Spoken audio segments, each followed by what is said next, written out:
స్తోత్రం చెప్తాం. హల్లెలూయా. చూడండి, అపోస్తలుడైన పౌలు గారు తిమోతి సంఘానికి రాస్తా ఉన్నాడు. ఏమని రాస్తా ఉన్నాడంటే, సంతుష్టి సహితమైన దైవభక్తి గొప్ప లాభ సాధనమై ఉన్నది. అంటే 4వదిగా లాభం ఏంటంటే దైవభక్తి. నీకు లాభం ఏంటంటే దైవభక్తి, దేవుడి గురించినటువంటి భక్తి. నువ్వు భక్తి కలిగి ఉంటే అది నీకు లాభంగా మారింది. నువ్వు నీ భక్తి ఎలా ఉండాలంటే నిష్కపటమైనది ఉండాలి, నీ భక్తి పరిశుద్ధమైనది ఉండాలి, నీ భక్తి పవిత్రమైనది ఉండాలి, నీ భక్తి ఇతరులు దేవుడి దగ్గరికి నడిపించేదిగా ఉండాలి. అంతేకాని పైకి భక్తి పరులాగా మనం నటిస్తూ దేవుడు అనుగ్రహించే శక్తిని పొందలేనటువంటి వారిగా మనం ఉండకూడదు. దైవభక్తి నువ్వు కలిగి ఉండాలి. ఎలా ఉండాలంటే దేవుణ్ణి నువ్వు ప్రేమించే వ్యక్తిగా, గౌరవించే వ్యక్తిగా, ఆయన మాటకు నువ్వు లోబడే వ్యక్తిగా నువ్వు భక్తి చేయాలి. అందరూ భక్తి చేస్తారండి. తాగుబోతుడు కూడా భక్తి చేస్తాడు. ఎవరండి? తాగుబోతుడు ఇట్లా వెళ్తా ఉన్నాడు అనుకోండి, రోడ్డు మీద చర్చి కనబడితే చూడండి, తాగుబోతు ఇట్లా వెళ్తా ఉన్నాడు, ఫుల్గా తాగున్నప్పటికి కూడా చర్చి కనబడింది అనుకోండి, ఇట్లా అనుకుంటాడు. ఏంటి ఇది? భక్తి. వ్యభిచారం చేసేవాడు కూడా భక్తి చేస్తాడు, తిరుగుబోతుడు భక్తి చేస్తాడు.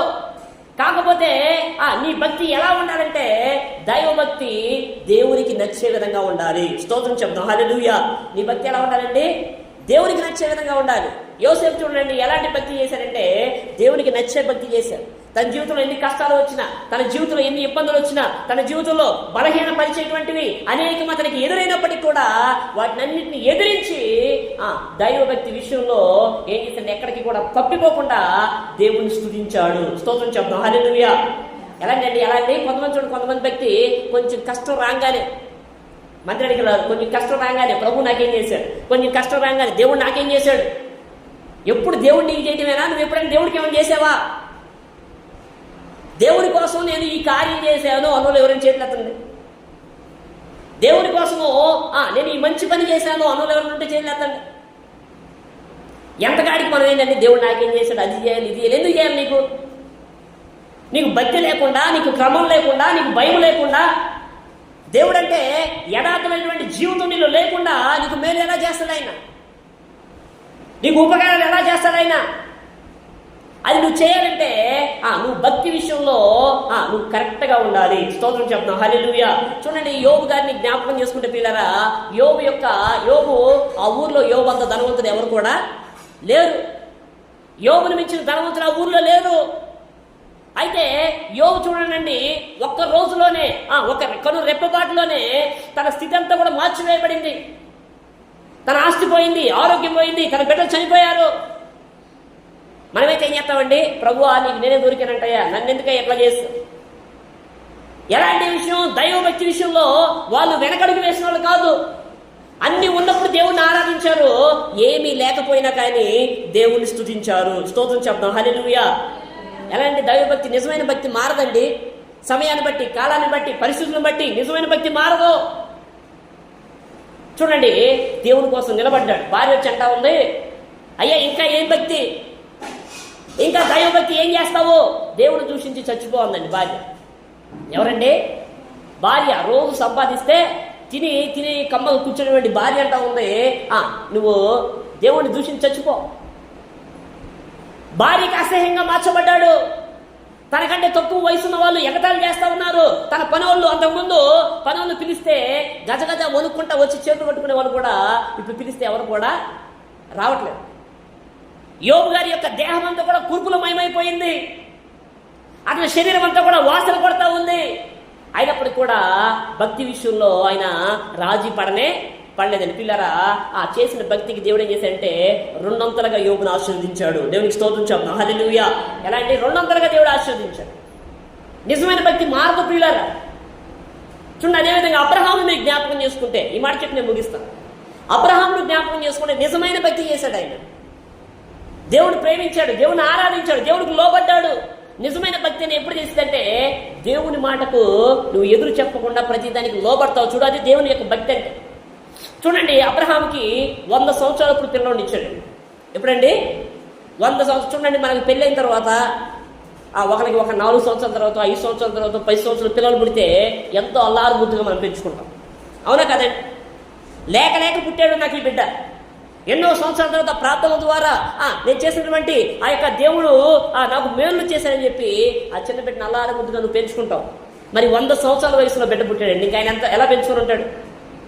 100 సంవత్సరాల వయసులో తనకి బిడ్డ పుడితే తన అల్లారు ముద్దుగా పెంచుకుంటా ఉంటే దేవుడు ఒక రోజున ఏం చేశాడండి, అబ్రహాము నన్ను ప్రేమిస్తాడా, తన బిడ్డను ప్రేమిస్తాడా? దేవుడు అనుకుంటా ఉన్నాడు, అబ్రహాము యొక్క భక్తి నిజమైనదేనా? అబ్రహాము బిడ్డ పుట్టక ముందు నన్ను ఎంతగా ప్రేమించాడు, మరి బిడ్డ పుట్టాడు కదా, ఇప్పుడు నన్ను ప్రేమిస్తాడు లేదా? ఈ భక్తి నిజమైందా కాదా అని చెప్పి ఏం చేశాడంటే అబ్రహాం దగ్గరికి దేవుడు వచ్చాడు. స్తోత్రం చెప్తాం, హల్లెలూయా. వచ్చేకి అబ్రహాము అని పిలిచాడు. అబ్రహాము చిత్తం ప్రభువా అన్నాడు. దేవుడు అన్నాడు, అక్కడ గుర్తు చేస్తున్నాడండి, నువ్వు ప్రేమించే ఇస్సాకు, నీకు ఒక్కడై ఉన్న నీ కుమారుడు, నువ్వు ప్రేమించే ఇస్సాకుని తీసుకొచ్చి ఉదయాన్నే మోరియా పర్వతం మీద నాకు బలివ్వాలి. చూడండి, బలివ్వాలంటే వెంటనే తన భార్యకి చెప్పలేదు. తన భార్య చెప్తే ఏమలేదు, తన భార్యకి చెప్పలా. రాత్రి కూడా తనకు నిద్ర పట్టలేదు. ఉదయాన్నే పెందరకాడే లేచాడు, చిత్తం ప్రభు అన్నాడంతే, ఒకే ఒక మాట. ఉదయాన్నే లేచాడు, గాడికి గత్త కట్టాడు, పుల్లలు తీసుకున్నాడు, పనులు తీసుకొని అబ్రహాం పిల్లరా వెళ్తా ఉన్నాడండి. వెళ్తా ఉన్నాడు పిల్ల. వెళ్తా ఉన్నప్పుడు తన కుమారుడు అడుగుతా ఉన్నాడు, తండ్రి దహన బలికి వెళ్తా ఉన్నాం కదా, కట్టెలు ఉన్నాయి, అన్నీ ఉన్నాయి, అయితే ఆ యొక్క గొర్రె పిల్ల ఏది అని అడిగాడు. అడిగితే అబ్రహాం చెప్పలేదండి, నువ్వే గొర్రె పిల్లవని చెప్పలేదు, నిన్నే బలిస్తున్నావని చెప్పలేదు. కానీ అబ్రహాం అంటే దేవుడే చూసుకుంటాడు. దేవుని స్తోత్రం చెప్దాం, హల్లెలూయా. ఎక్కడ కూడా తనకు గుండెల్లో గాయమైనా, తన గుండెల్లో వేదనైనా, తన గుండెల్లో బాధ అయినా, తన కుమారుని దహన బలికి తీసుకెళ్తా ఉన్నా ఎక్కడ కూడా తన భక్తి మారలేదు. ఎక్కడ కూడా ఎందుకయ్యా ఈ వయసులో బిడ్డ ఇచ్చి తీసుకున్నాం అని చెప్పి ఎక్కడ సనగలేదు, గొనగలేదు. వెంటనే పిల్లరా పనులందరూ కూడా కిందే ఉండమన్నాడు. తన కుమారుడిని తీసుకొని మోరియా పర్వతం పైకి వెళ్ళాడు.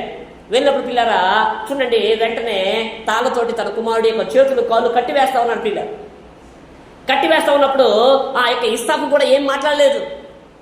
ఇస్సాకు కూడా మారు మాట్లాడలేదు. పిల్ల వెంటనే ఆ యొక్క రాళ్ళ మీద కొడుకోబెట్టి వెంటనే పిల్లరా కత్తి తీసుకొని నరకడానికి సిద్ధపడ్డాడు. కత్తి తీసుకొని నరకడానికి సిద్ధపడతా ఉంటే పైనుంచి ఒక స్వరం వినపడుతుంది. స్తోత్రం చెప్తాం, హల్లెలూయా. అబ్రహామా, ఆ యొక్క కుమారుడు ఏం చేయమాక, నీ భక్తి నిజమైందయ్యా, నన్ను నిజంగా ప్రేమిస్తున్నావు కాబట్టి నువ్వు ఒక్కగానొక్క ఉన్నటువంటి నీ కుమారుని కూడా నా కోసం బలివ్వడానికి నీవు సిద్ధపడ్డావు. కాబట్టి ఇదిగో నీ యొక్క సంతానాన్ని ఆకాశంలోని నక్షత్రాల్లాగా, సముద్ర తీరంలో ఉన్నటువంటి ఇసుక రేణువుల్లాగా నేను మారుస్తాను. స్తోత్రం చెప్తాం, హల్లెలూయా. అబ్రహాము యొక్క భక్తి దేవునికి ఆనందింపజేసింది. అబ్రహాము యొక్క భక్తి దేవుని యొక్క హృదయాన్ని గెలుచుకుంది. ఆ విధంగా నీవు భక్తి చేయాలి. నువ్వు స్తోత్రం అన్నావు అనుకో, దేవుడు పైనుంచి నోరు మీద పనికిమాలను అనకూడదు. అయ్యా స్తోత్రం అనుకో, నోరు మీద పనికిమాలిందా చేసేయండి, పనికిమాలను పొందే స్తోత్రం అంటున్నావు అనకూడదు. ప్రభు నువ్వు మోకరిస్తే ఆయన సంతోషించాలి. స్తోత్రం చెప్తాం, హల్లెలూయా.